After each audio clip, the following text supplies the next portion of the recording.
పొడవబడి దేవ సంస్థ స్వరూపం కోల్పోయి దేవ ఎంతో చిత్రవత అనుభవించిన దేవ తండ్రి నైనా నీ శరీరంలో ఒక రక్తపు కొట్టు కూడా నేను ఉంచుకోలేక నా కోసం నైనా కాల్చి ఉన్న దేవాన్ని ఘనమైన పాదములకే వందనములు.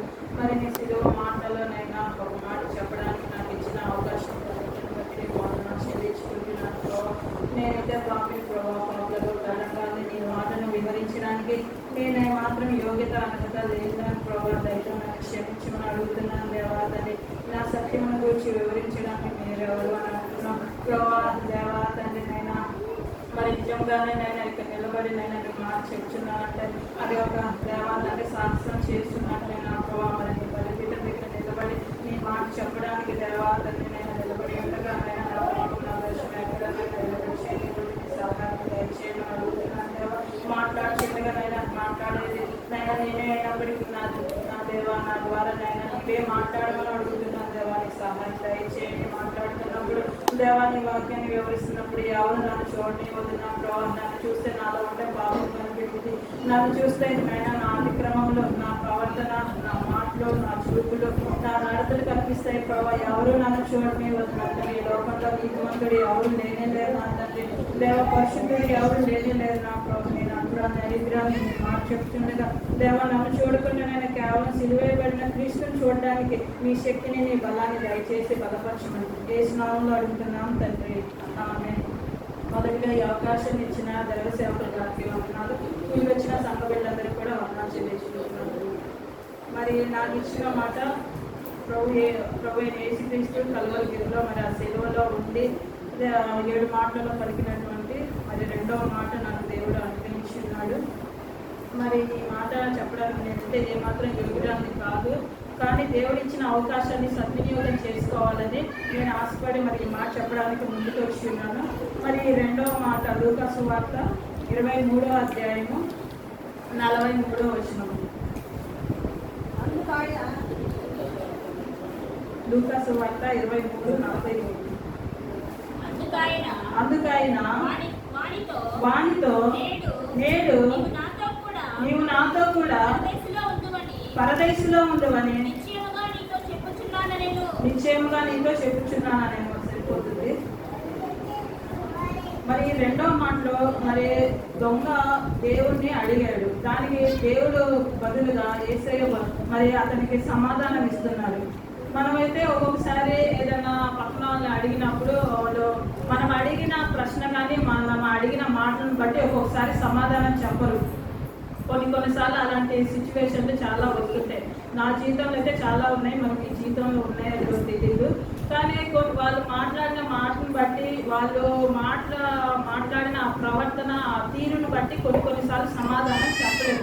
ఇక్కడైతే దేవుడు చనిపోతూ కూడా ఎంతో రక్తం అంతా తన శరీరంలో నుండి పడిపోతూ మరి ఎంతో గాయాలతోటి దెబ్బలతోటి బాధ అనుభవిస్తూ కూడా మరి దేవుడు మాట్లాడిన ఆ 2వ దగ్గరికి సిలువలో వేలాడుతూ కూడా మరి ఒక సమాధానం అనేది ఇచ్చాడు. ఆ సమాధానం ఏంటంటే అందుకైన వానితో నేడు నీవు నాతో కూడా పరదేశంలో ఉండు అని నిశ్చయంగా నీతో చెప్పుచున్నాను అనేను. మరి ఇక్కడ దేవుడు నేడు నీవు నాతో కూడా పరదేశంలో ఉంటావు అని అంటే మరి 2వ మరి ఆ క్షణంలోనే దేవుని తెలుసుకున్నాడు. అతను ఎప్పుడు చర్చికి వెళ్ళిన వాడు కాదు, మారుమనసు పొందినవాడు కాదు, లేదంటే ఎక్కడైనా కూటములు పెట్టినప్పుడు ఆ కూటంలో వాక్యం విన్నవాడు అంతకంటే కానే కాదు. వాడు ఒక బందిపోటు దొంగ. మరి అంటే ఊరి చివరిలో ఉండి వస్తూ పోయే ప్రయాణికులు దోచుకునేవాడు. మరి ప్రయాణికుల్ని ఎంతో ఇబ్బంది పెట్టి మరి ఆ యెరూషలేముకి మరి ఆ పస్కా బలి పశువును వధించేటప్పుడు ఆ పండుగ జరుగుతున్నప్పుడు అనేక మంది ప్రయాణికులు మరి దేవుణ్ణి చేరుకోవాలని ఆ యెరూషలేము ప్రాంతానికి రావాలని దేవుణ్ణి ఆరాధించాలని ఎంతో మంది అనేక దూర ప్రాంతాల నుంచి వస్తూ ఉంటారు. మరి తిరుగు ప్రయాణంలో మళ్ళీ వాళ్ళ గమ్యస్థానానికి వెళ్తారు. అలాంటి సందర్భంలో వారు మరి కొంత ఆదాయం పెట్టుకునే వస్తారు, ఎందుకంటే వారి ఖర్చులకు అవసరం కనుక. మరి అటువంటి సిచ్యువేషన్లో ఉన్నప్పుడు ఈ దొంగలు ఏం చేస్తారంటే ఆ ఊరి చివరిలో కాపు కాసి వాళ్ళని దోచుకుంటూ ఉంటారు. కొన్నిసార్లు వాళ్ళు మాట వెనక ఆ దోచుకునే పరిస్థితులలో కూడా నరహత్య చేసే అవకాశం కూడా ఉంటుంది. మరి అటువంటి దొంగ సిలువలో యేసు ప్రభు పక్కన వేలాడుతూ ఉన్నాడు. మరి వాడు అడిగిన దానికి ఆ దొంగకు దేవుడు నేడు నీవు నాతో కూడా పరదేశంలో ఉంటావని నీతో నిశ్చయంగా చెప్పుచున్నాను. నిశ్చయంగా అంటే నిజంగానే ఖచ్చితంగా నువ్వు నాతో ఉంటావు అని ఒక వాగ్దానం అనేది దేవుడు ఇక్కడ ఆ దొంగకి ఇస్తున్నాడు. మరి దేవుడు ఆ సిలువలో ఆ దొంగ ఒక్క క్షణంలోనే మారు మనసు పొందాడు, ఒక్క క్షణంలోనే పశ్చాత్తాపడ్డాడు. మరి దేవుడి సన్నిధిలో మరి అనేక సంవత్సరాల నుంచి వస్తున్నా నీవు నేను మరి ఎన్నిసార్లు పశ్చాత్తాపడగలుగుతున్నాం, మరి ఎన్నిసార్లు మరి ఆ దొంగ అయితే దేవుని యొద్ద నుండి నాతో కూడా పరదేశంలో ఉంటావు అని ఒక వాగ్దానం పొందుకున్నాడు. మరి ఇన్ని దినాల నుంచి నీవు నేను దేవుని సన్నిధికి వస్తున్నాం, మనము మరి పశ్చాత్తాపంతో ప్రార్థన చేయగలుగుతున్నామా, మరి కన్నీరు విడవగలుగుతున్నామా, మరి దేవుని గుర్తిస్తున్నామా?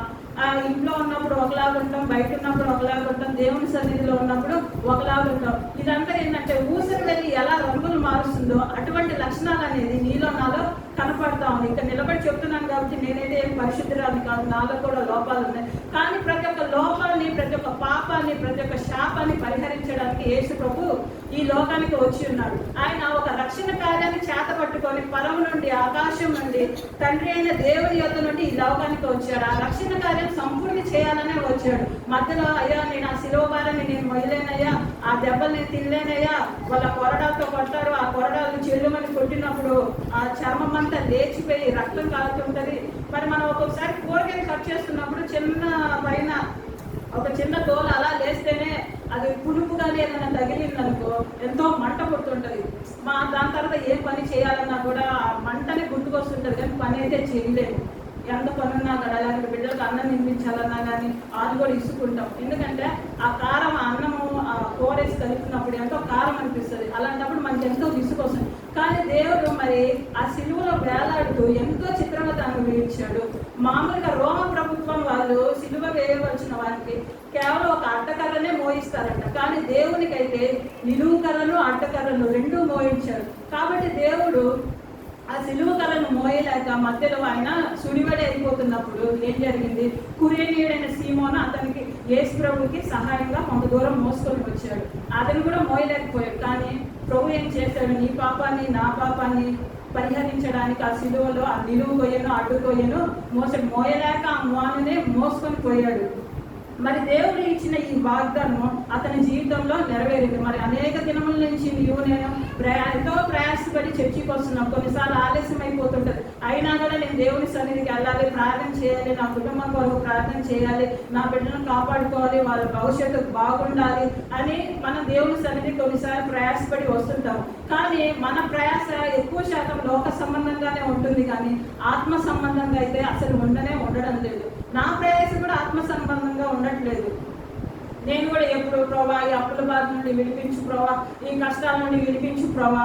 కానీ దేవుడు ఖచ్చితంగా తనకు మొరపెట్టుకుంటూ సమీపంగా ఉంటాడు, సహాయం చేస్తాడు. ప్రతి ఒక్క కీడు నుండి దేవుడు తప్పించడానికి దేవుడు సమర్థుడై ఉన్నాడు. కానీ నీ ప్రార్థన నా ప్రార్థన ప్రతిసారి లోక సంబంధమైన ప్రార్థన వల్లే కాకుండా ఆత్మ సంబంధమైన ప్రార్థన వల్లే ఉండాలి. మరి ఈ దొంగ చనిపోయేటప్పుడు దేవుడు పరదేశంలో ఉండాలని వాగ్దానం ఇచ్చాడు. మరి మనం ఆత్మ సంబంధంగా ప్రతిరోజు చర్చికి వస్తున్నాము. మరి ఈ దొంగ పొందిన ఈ సాక్ష్యం, ఈ దొంగ పొందిన ఈ వాగ్దానం మనం పొందుకోగలుగుతున్నామా? మరి నేటి దినాన ఒకవేళ రెండో రాకులు వస్తే దేవుడు నిన్ను ఎత్తుకొని పోవచ్చు, లేకుంటే నన్ను ఎత్తుకొని పోవచ్చు, లేకుంటే ఒక్కసారి ప్రతి ఒక్కరిని తీసుకొని పోవచ్చు. మరి ఆ తీసుకుపోయిన ఆ క్రమంలో మరి పరదేశంలో మనం నీవు నేను ఉండగలుగుతామా అనేది ఒక ప్రశ్న మన జీవితం. మరి మన ముందు అనేక మంది ఎంతో మంది చనిపోతున్నారు, మట్టికి మన్నయ్యి మట్టిలో కలిసిపోతా ఉన్నారు. ఆ మట్టిలోనే ఉంటున్నారు వారు. కానీ దేవుడు అనుగ్రహించిన ఆత్మ మరి వారి క్రియలను బట్టి, వారు చెడుతనం చేస్తే దాన్ని బట్టి వారి పాతాళం లేకి, వారి మంచి పనులు మంచి క్రియలు చేస్తే దేవుని దృష్టికి అనుకూలంగా నడుచుకుంటే ఆ క్రియలను బట్టి వారు పరదేశానికి వెళ్తారు. మరి పరదేశు అనేది ఎక్కడ ఉంది? మొదటిగా మరి పాత నిబంధన యేసు ప్రభు చనిపోక ముందు చనిపోయిన తర్వాత రెండు విభాగాలుగా చేసుకుంటే ఈ పరదేశ అనేది మొదటిగా పాతాళంలోనే ఉంది. ఇప్పుడు అబ్రహాం రొమ్మున ఆనుకొని ఉన్న లాజరును చూసి తండ్రివైన అబ్రహమా అని ఆ ధనవంతుడు కేక వేశాడు. అంటే అప్పుడు అబ్రహాం ఏమంటాడు? అక్కడి నుండి ఇక్కడికి, ఇక్కడి నుండి అక్కడికి దాటి పోజాలకు ఉండనట్లు మహా గొప్ప అగాధం ఉందని చెప్పాడు. అంటే ఆ పరదేశు అక్కడే ఉంది, పాతాళంలోనే ఉంది. అలాగే ఆ పాతాళంలో వేదన పడే స్థలం కూడా ఒకటి ఉంది. ఆ వేదన పడే స్థలంలోనే ఎవరున్నారు? ధనవంతులు ఉన్నాడు.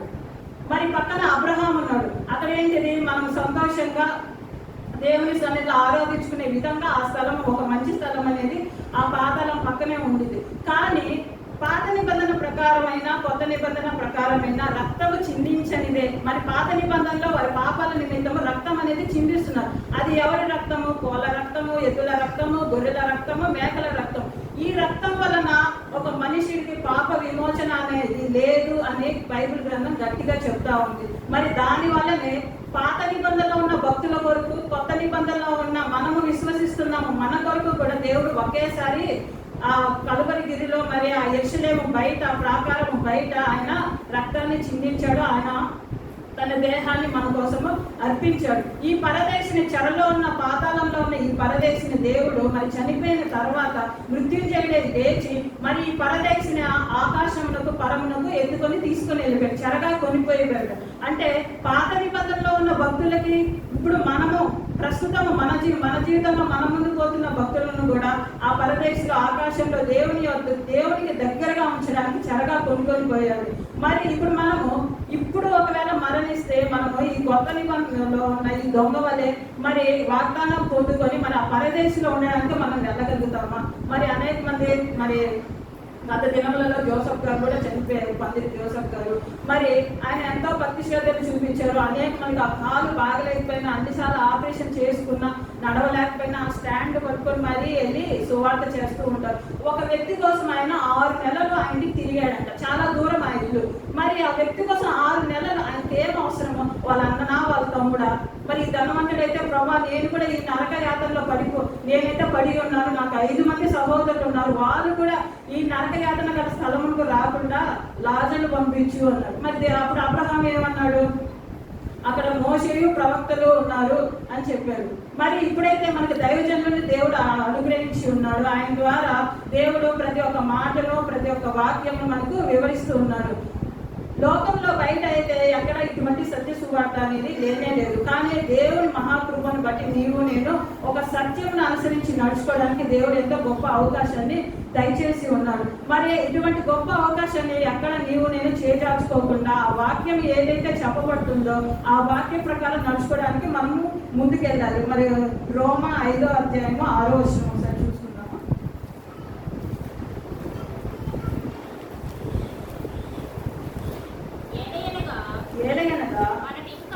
మనం ఇంకా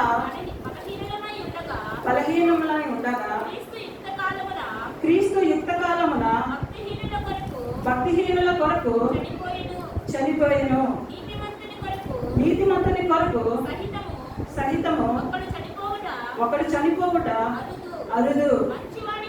మంచివాని కొరకు ఎవడైనా ఒకవేళ చనిపోవ తెగింపవచ్చును. అయితే దేవుడు మన ఎడల తన ప్రేమను వెల్లడిపరుచుచున్నాడు. ఎట్లనగా మనం ఇంకనూ పాపులమై ఉండగానే క్రీస్తు మన కొరకు చనిపోయిన సరిపోతుంది. మరి ఇక్కడ ఒక మంచి మనిషి కోసము ఒక అతను ప్రాణం పెట్టడానికి ఒకవేళ పెడితే పెట్టొచ్చు అంట, మరి పరిశుద్ధ గ్రంథం తెలియజేస్తుంది. కానీ పాపుల కోసం ఒక మంచి వ్యక్తి చనిపోవడానికి ఎవడు ముందుకు రాడంట. మరి ఇక్కడ పాపులం ఇంకనూ పాపులం, మనం ఇంత సువార్త వింటున్నామో, ఇంత ప్రార్థన చేస్తున్నామో, ఇంత కన్నీరు విడుస్తున్నామో, ఆయనను కూడా మనం ఇంకా పాపులమై ఉండగానే క్రీస్తు యేసు మీ కొరకు ఆ కలువరిలో తన ప్రాణాన్ని పెట్టాడు అని దేవుడి వాక్యం సెలవిస్తుంది. మరి చాలాసార్లు నేను మారుమనసు పొందాను కదా, లేదంటే రక్షణ వాగ్దానం వచ్చింది కదా, లేదంటే నేను ప్రతిదినం చర్చికి వెళ్తున్నాను, వాక్యం చెప్తున్నాను, పక్కన వాళ్ళకి సువార్త అందిస్తున్నాను, అందరి దగ్గర నేను సమాధానంగా ఉంటున్నాను కదా అని అనుకుంటున్నాం. కానీ మనము ఏదో ఒక చిన్న విషయంలో కూడా మనము పాపంలో అనేది పడిపోతూనే ఉంటున్నాం. కాబట్టి ఆ చిన్న విషయంలో కూడా పాపంలో పడిపోకుండా మనం ప్రతిరోజు వాక్యాన్ని అనుసరించాలి, ప్రతిరోజు వాక్యాన్ని గమనం చేసుకోవాలి. ఈ దొంగ అయితే ఎప్పుడు వాక్యం వినలేదు, ఎప్పుడు వాక్యాన్ని అనుసరించి నడుచుకోలేదు. కానీ లాస్ట్ టైంలో అలాగనే లోకంలో ఇప్పుడైతే మనం వాక్యం విన్నామో, రెండో దొంగ లాస్ట్ లో రక్షింపబడ్డాడు కదా అని మనం కూడా లోకంలో ఇష్టానుసారంగా తిరిగేద్దాం. లాస్ట్ లో చనిపోయే ముందు అప్పుడు ప్రభా నన్ను రక్షింపు ప్రభా రెండో దొంగకి నువ్వు పరదేశం ఇచ్చావు కదా, నాకు కూడా ఇచ్చే ప్రభా అని అడిగితే బాగుంటుంది. ఆ రెండో దొంగ కంటే సువార్త తెలియదు. మరి ఇప్పుడైతే నీకు నాకు సువార్త అనేది ప్రకటించబడుతుంది. ప్రతిరోజు వింటున్నాం, యూట్యూబ్ లో వింటున్నాం, మరి 5 లైవ్ లో అనుభవిస్తున్నారో చూస్తున్నాము. మరి ఇక్కడ ఉన్నప్పుడు సేవకురాలు వినిపిస్తున్నారు. మరి ఒకరి ద్వారా ఒకరు హెచ్చరింపబడతానే ఉన్నాము. మరి రెండో దొంగకి అటువంటి ధన్యత అనేది లేనే లేదు, కానీ మనకైతే గొప్ప ధన్యత వచ్చింది. మరి అలాంటప్పుడు ఆ రెండో దొంగ రక్షించాం కదా ప్రభా, నేను కూడా చనిపోయేటప్పుడు ప్రార్థన చేస్తాను, అప్పుడు నాకు కూడా రక్షణ ఇవ్వు, అప్పుడు నాకు కూడా పరదేశంలో ఉండే ఒక చిన్న స్థలం ఇది ప్రభా అని అడిగితే దేవుడు ఒప్పుకుంటాడా? ఒప్పుకోడు. కాబట్టి యెహోవా దొరుకు కాలంలో ఆయనని ఎతకాలి. మనం ఇప్పుడైతే ఆయనని ఎతికే వారంగానే ఉంటున్నాం, కానీ ఆయన చనిపోయిన తర్వాత మనకు పరదేశంలో స్థానం ఇస్తాడు, పరలోకంలో స్థానం ఇస్తాడు, తండ్రి దగ్గర ఉండడానికి, ఆ బంగారు వీధుల్లో తిరగడానికి దేవుడు నాకు స్థానం ఇస్తాడు అని ఎప్పుడు ఊహించలేకపోతున్నాయి. ఎంతసేపు లోకంలో ఉండే దానికోసమే ప్రయాసపడుతున్నాం, కానీ ఆత్మ సంబంధంగా మనం ఎప్పుడు పరిపూర్ణలు అవుతామని దేవుడు ఎదురు చూస్తూనే ఉంటున్నాడు. కాబట్టి ఇంకా మనము పాలు తాగే వాళ్ళంగా కాకుండా ఆహారం తినే వాళ్ళంగా. వాక్యం అంటే ఏంటిది? ఆహారం. ఆనాడు ఇశ్రాయేలు ప్రజలకు ఆహారం కావాలంటే దేవుడు ఆకాశం నుండి మన్నాను కురిపించాడు. ఈనాడు ఆహారం అంటే ఆత్మ సంబంధమైన ఆహారం అంటే ఏంది? వాక్యము. ఆ వాక్యమే మనల్ని నడిపిస్తూ ఉంటుంది. ప్రతి ఒక్క పాపం నుండి విడుదల పొందడానికి ఆ వాక్యమును మన హృదయంలో పెట్టుకోవాలి. కాబట్టి దావీదు అంటున్నట్టు, నేను పాపం చేయకుండా ఉంటున్నట్లు ప్రభా నా హృదయంలో నీ వాక్యమును నింపుకుంటాను అని. మరి ఎంతమంది ఈ వాక్యాన్ని దేవుడు హెచ్చరించిన ఈ వాక్యాన్ని మనం హృదయంలో నింపుకుంటున్నాం అనేది మనం ఒక ప్రశ్న వేసుకోవాలి. ఆ దొంగ ఎలాగా రక్షణ వాగ్దానం పొందాడు, ఆ దొంగ ఎలాగా పరదేశంలో ఉన్నాడు అనేది మనం చూసుకుంటున్నాం. మరి ఆ దొంగ పేరు ఏంటంటే, ఆ దొంగ పేరు డిస్మస్.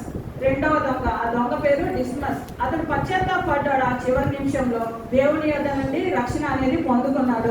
మరి 39వ వచనం, లూకా సువార్త 23వ అధ్యాయము 39వ వచనం ఒకసారి చదువుతుందాం.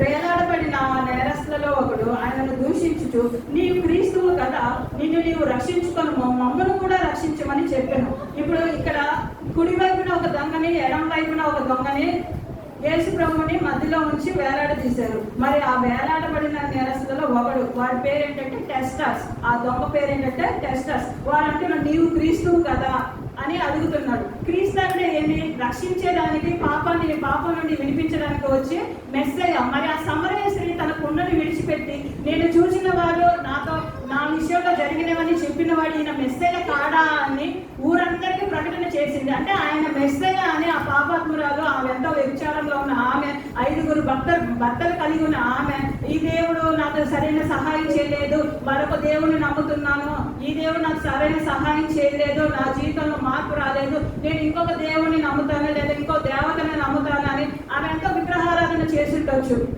తన జీవితంలో ఒక చిన్న చీరలు మార్చినంత సులువుగా ఆమె భర్తలను కూడా మార్చేసింది. ఈ భర్తతో నాకు సమాధానం లేదు, నేను ఇంకొక భర్తను పెళ్లి చేసుకుంటాను, ఈ భర్తతో నాకు సంబంధం లేదు, నేను ఇంకో భర్తను పెళ్లి చేసుకుంటానని చీరలు మార్చినంత సులువుగా భర్తలను మార్చేసింది. ఆమె జీవితంలో విగ్రహారాధన కూడా ఎక్కువే ఉండొచ్చని నేను అనుకుంటూ ఉన్నాను. ఇది కేవలం నేను చెప్తున్న మాటే, అది పరిశుద్ధ గ్రంథంలో నేను రాయబడలేదు.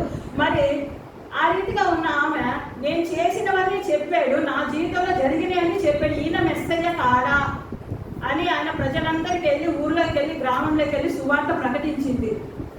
మరి ఇక్కడ ఈ దొంగ కూడా అర్థమైపోయింది, ప్రభువా వీరేం చేయించినారు, వీరు ఎరగని కనుక వీళ్ళకి క్షమించు అని ప్రజలందరి కోసం ఆయన తండ్రి యొక్క విజ్ఞాపన చేస్తున్నప్పుడు, ప్రార్థన చేస్తున్నప్పుడు, రెండో దొంగ డిస్మస్ అనే దొంగ పశ్చాత్తాపడ్డ, నిజంగా ఈయన క్రీస్తే, నిజంగా ఈయన మెస్సయ్య, నిజంగా ఈయన దేవుడి కుమారుడే, నిజంగా ఈయన రాజ్యంతో మరలా ఇక్కడికి వస్తాడు అని ఈ రెండో దొంగ విశ్వసించాడు, డిస్మస్ అనే దొంగ. ఈ మొదటి దొంగ టెస్టస్ అనే దొంగ అయితే విశ్వసించాడు, క్రీస్తుని కనుగొన్నాడు, కానీ విశ్వాసం అనేది లేనే లేదు. అతను లోకానుసారంగా ఏమని అడిగాడు, నిన్ను నువ్వు రక్షించుకొను, నన్ను కూడా రక్షించమని చెప్పాడు. అంటే నిన్ను నువ్వు రక్షించేసుకోయా, నన్ను కూడా రక్షించు, నేను ఇంకా లోకంలోకి వెళ్ళి ఇంకా దొంగతనాలు చేస్తాను, ఇంకా వ్యభిచారాలు చేస్తాను, ఇంకా ఈలకాలకి ముళ్ళేసేసి గొడవలు పెట్టేస్తాను, ఇంకా ఇక్కడ మాటలు అక్కడ మాటలు ఇక్కడ చెప్పి కాపులాలలో చిచ్చు పెట్టేస్తానని ఈ రెండో దొంగ చూస్తా ఉన్నాడు. కానీ ఈ మొదటి దొంగ చూస్తున్నాడు, కానీ రెండో దొంగ పశ్చాత్తాపడ్డాడు. ప్రభా నేనైతే పాపిని, నాకు ఇది తగును, నేను చేసిన వ్యభిచారానికి, నేను చేసిన దొంగతనానికి, నేను దోచుకున్న దోచుకి, నేను చేసిన నరహత్యలకి, నేను చేసిన పాపానికి నాకు ఈ శిక్ష అనేది, ఈ శిలువ మరణం అనేది తగును ప్రభా, నువ్వైతే ఏ నేరం చేయలేదు, నీకు ఈ శిక్ష సరిపోయినది కానే కాదు ప్రభా అని అతడు ఒప్పుకున్నాడు, పశ్చాత్తాపడ్డాడు, కన్నీరు విడిచాడు. కానీ ఈ దొంగ అయితే చనిపోతూ కూడా పశ్చాత్తాపం అనేది లేదు, నువ్వు రక్షించుకో, నన్ను కూడా రక్షించుకో అని చాలా తేలిగ్గా చెప్పేశాడు, చాలా ఈజీగా చెప్పేశాడు. కొంతమంది ప్రార్థన చేస్తూ ఉంటారు, పరిశుద్ధుడా దేవా తండ్రి నన్ను జ్ఞాపకం చేసుకో, నా ఇంటి వారిని జ్ఞాపకం చేసుకో, పొద్దు నుంచి సాయంత్రం వరకు కాపాడేవు, నీకు వందనాలు, ఏ రాత్రికాల సమయంలో నిద్రపోతుండగా మంచి నిద్ర తెచ్చేయము, నా ఇంటి చుట్టూ నీ దేవతలను కావాలి ఇచ్చుము, ఆమె ప్రభా అంటారు. ఆ ప్రార్థన సరిపోతుందా? ఇప్పుడు ఎంతో భయంకరమైన దుర్దినాల్లో ఉంటున్నాము, ఎంతో అంత్య దినాల్లో ఉంటున్నాము, రెండో రాత్రి ఎంతో సమీపంగా ఉంది, మరి అనేక లేఖనాలు ప్రవచనాలు ఇప్పుడు నెరవేరే సమయంలో ఉంటా ఉన్నాము. మరి ఆ ప్రార్థన సరిపోతుందా? మన జీవితంలో ఆ ప్రార్థన మనం గంటలు చేసినా కూడా ఆ ప్రార్థన సరిపోని ప్రార్థనగా ఉంటా ఉన్నది. మరి మీరు శోధనలో ప్రవేశించకుండా మీరు మెలుగుగా ఉండి ప్రార్థన చేయమని యేసుప్రభు తన శిష్యులకు చెప్పారు. వాళ్ళు నిద్రాభారం వల్ల జోగారు, వాళ్ళు నిద్రమత్తులైపోయారు, ప్రార్థన చేయలేని స్థితిలో. మనం కూడా శిష్యుల వల్ల ప్రార్థన చేయలేని స్థితిలో ఉంటున్నామా? ఈ కడవరి దినాల్లో, ఈ అంత దినాల్లో ఎంతో ప్రార్థన అవసరమైనది. ఈ పరిశుద్ధ వారంలో ప్రతి దినము మరి ప్రార్థనలు జరుగుతూనే ఉన్నాయి, ప్రతి దినము జరుగుతూనే ఉన్నాయి. చిన్న బిడ్డ అంటుంది, నేను మమ్మీ ఈ వారం అంతా ప్రార్థనలు పెట్టేశాడు పాస్టర్ తాతయ్య, ఒకరోజు చెప్తే సరిపోదా అని అనింది. అది చిన్న బిడ్డ అడిగింది. నేను నవ్వుకుని, అమ్మ మనం రోజు ప్రార్థన చేస్తేనే ఏసీ దగ్గరికి మనం వెళ్ళగలుగుతామని, లేకపోతే వెళ్ళలేము అని చెప్పారు. కొంతమంది మరి దేవుని సన్నిధికి వస్తూ కూడా వాక్యం వింటూ కూడా వాళ్ళు ఏమంటున్నారు, ఏంటి ప్రతిరోజు ప్రార్థనలేనా నీకు? ప్రతిరోజు ఇంకేం పని పాటలు లేవా? ఇంకేం ఇంట్లో భార్య భర్త ఇంకా లేకుంటే ఇంట్లో అన్నం వండుకునేది లేదా, తిండి తినేది లేదా, అది ఇంట్లో పని చేసుకునేది లేదా అని అవన్నీ చేస్తూ ఇవి చెయ్యాలి అని దేవుని వాక్యం సెలవిస్తుంది. మరి మన పనులు మనం చక్క పెట్టుకుంటూ ఉండాలి, మళ్ళీ మన దేవుని రాజ్యం కొరకు, ఆయన నీతి కొరకు మనం ఎదురు చూస్తూనే ఉండాలి.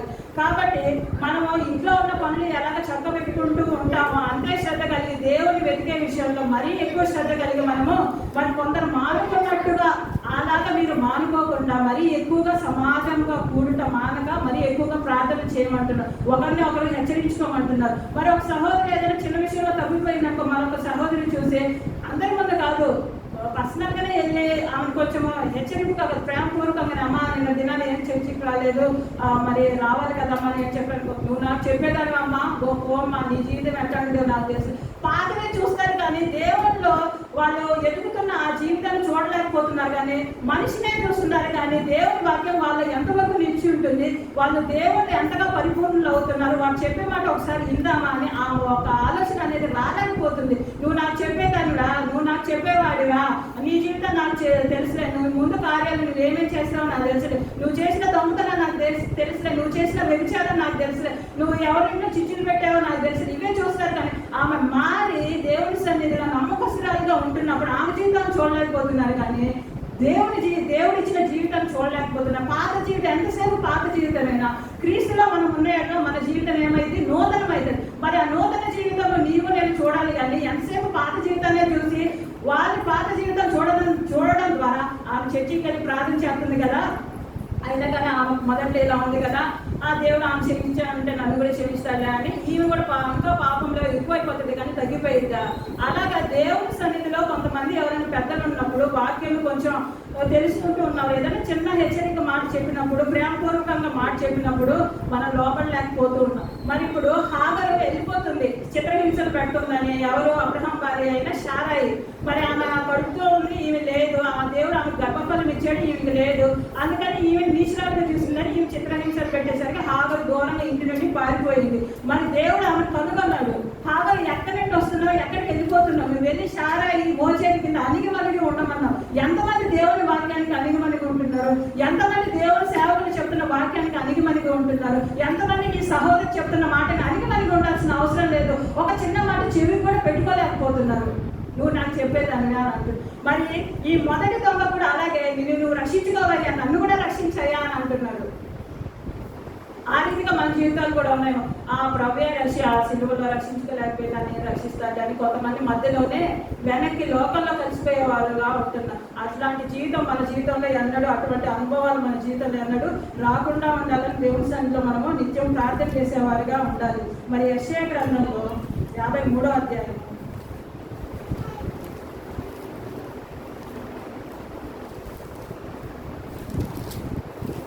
యెషయా గ్రంథం 53వ అధ్యాయం 9వ వచనం.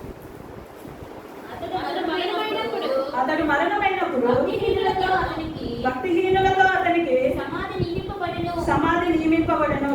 సరిపోతుంది. మరి ఇక్కడ భక్తిహీనులతో అతనికి సమాధి నియమింపబడింది. అంటే ఈ భక్తిహీనుల మధ్యలో దేవుణ్ణి సిలువ వేశారు. మరి ఈ ఇద్దరికి పడిన ఆ సిలువ మరణంలో వారు పొందిన శిక్ష కంటే యేసు ప్రభు పొందిన సిలువ మరణ శిక్ష అనేది చాలా గొప్పది. ఆయన ప్రార్థన చేస్తున్నప్పుడు మరి ఆయన చెమట రక్త బిందువుల వల్లే కారిందంట. మరి అంత ఇదిగా ప్రార్థన చేశాడు. అదే ఇప్పుడు ఒక పాపుల కోసము నిన్ను నన్ను కొంచెం రక్తం లేకుంటే కట్ చేసుకోవాలని చెప్తే ఎవరైనా కట్ చేసుకుంటారా? కానీ ఆయన తన శరీరంలో ఉన్న ప్రతి ఒక్క రక్తపు బొట్టును కూడా ఉంచుకోకుండా నీకోసం నా కోసం కాచాడు. కాబట్టి మనం దేవుని కాచిన ఆ రక్తమునకు విలువ ఇవ్వాలి. దేవుడు నీ కోసం నా కోసం అర్పించిన ఆ ప్రాణమునకు అనేది మనం విలువ ఇవ్వాలి. మనం బల్లలో మరి ఇది దేవుని శరీరం, ఇది దేవుని రక్తం అని మనం వివేచనతోటి ఆలోచనతోటి ప్రార్థన పూర్వకంగా స్వీకరించాలి. మరి ఆయన చనిపోయి మృత్యుంజయి లేచి నీ కోసము నా కోసం తన శరీరాన్ని తన రక్తాన్ని మనం ఆయన జ్ఞాపకం చేసుకోవడానికి మనం బల్లారాధనలో మరి ఆయన రక్తాన్ని ఆయన శరీరాన్ని తీసుకుంటున్నాం. కానీ మన వివేచన లేకుండా ఆలోచన లేకుండా ప్రార్థనాపూర్వకంగా లేకుండా మనం తీసుకున్నట్లయితే అనేక రోగాలకి మరి శాపగ్రస్తులమై ఉంటామని దేవుని వాక్యం సెలవిస్తుంది. మరి సరే ఈ వారం నేను కొంచెం అటు ఇటుగా ఉన్నాను, వచ్చే వారం తీసుకుంటానులే బల్లారాధన దేవుని రొట్టెనో మరి ద్రాక్షరసం అనుకుంటే ఈ వారంలోనే చనిపోతాడేమో. కాబట్టి ప్రతి బల్లారాధానికి ముందనే కాదు కానీ ప్రతిరోజు మనల్ని మనము టెస్ట్ చేసుకుంటూనే ఉండాలి. ఇప్పుడు కరెంటు లేకపోతే కాసేపు కూడా ఉండలేము, గాలి లేకపోతే కాసేపు ఉండలేము, నీళ్ళు లేకపోయినా ఆహారం లేకపోయినా ఉండలేము. మరి దేవుడు మరి ఆ మండు ఎండలో మరి ఎంతో దాహం వేస్తారు. మామూలుగా మనం బయటికి ఈ ఎండకి ఈ నుంచి అక్కడికి వెళ్తేనే ఎంతో దాహం వేస్తారు. మళ్ళీ ఆ సిలువలో రక్తం పోతూ ప్రాణం పోయే పరిస్థితుల్లో ఉండి కూడా మరి దేవుడు ఎంతో దాహంతో ఉన్నాడు. అయినా కూడా దేవుడు మనుషుల కోసమే వాళ్ళ రక్షణ కోసమే మరి వారిని వాగ్దానం ఇవ్వాలి. ఆ వాగ్దానం పట్టుకుని వాళ్ళని ఆ సన్నిధిలో ప్రార్థన చేయాలి అని దేవుడు ప్రతి ఒక్క పాపి కోసం విజ్ఞాపన చేశాడు ఆ గెత్సెమనే తోటలో. మరి నీ ప్రార్థన ఎలా ఉంది, నా ప్రార్థన ఎలా ఉంది దేవుని మందిరంలో, మరి గృహంలో నీ ప్రార్థన ఎలా ఉంది, నా ప్రార్థన ఎలా ఉంది మన గృహంలో. మరి నీ భర్తను నా భర్తను మార్చుకునే విధంగా ఉందా, నీ బిడ్డను నా బిడ్డలను మార్చుకునే విధంగా ఉందా, నా బిడ్డల కోసము నీ బిడ్డల కోసము రక్షణ వాగ్దానం పొందుకునే విధంగా నీ ప్రార్థన ఉందా, నా ప్రార్థన ఉందా. నీవు నేను చనిపోతే ఈ రెండో దొంగ వలె పరదేశంలో ఉంటాము అనే నమ్మకం నీకుందా, నాకుందా? అటువంటి ప్రార్థన ఈ రెండో దొంగ పడినటువంటి పశ్చాత్తాపం, ఈ రెండో దొంగ నీవు రాజు ప్రభా, నీవు దేవుని కుమారుడు ప్రభా, నీ రాజ్యం వచ్చినప్పుడు నన్ను జ్ఞాపకం చేస్తూ ఉన్నాడు. అంటే దేవుడు ఖచ్చితంగా రాజ్యంతో వస్తాడు. దేవుడు ఖచ్చితంగా రెండో రాకలో వస్తాడు. వచ్చినప్పుడు ఆయన ఉగ్రతను నీవు నేను తట్టుకోలేము, అస్సలు తట్టుకోలేము. మరి ఇద్దరు పనిచేస్తుంటే ఒకరు విడవబడతారంట, ఒకరు ఎత్తబడతారంట. మరి ఆ ఎత్తబడే గుంపులో నీవున్నా నేనున్నానా? మరి ఈ ఇద్దరు దొంగలు అటొకరు ఉన్నారు, ఇటొకరు ఉన్నారు. ఈ డిస్మస్ రెండో దొంగని దేవుడు ఎత్తబడే విధంగా చేశాడు, రెండో దొంగని విడిచిపెట్టేశాడు. కాబట్టి ఈ మొదటి దొంగ వల్ల విడిచిపెట్టే గుంపులో మనం ఉండకుండా ఈ రెండో దొంగలో ఎత్తబడే గుంపులకి నీవు నేను ఉండలాగా నా పరిశుద్ధాత్మ దేవుడు దీవించి కాపాడును కాక. ఆమేన్.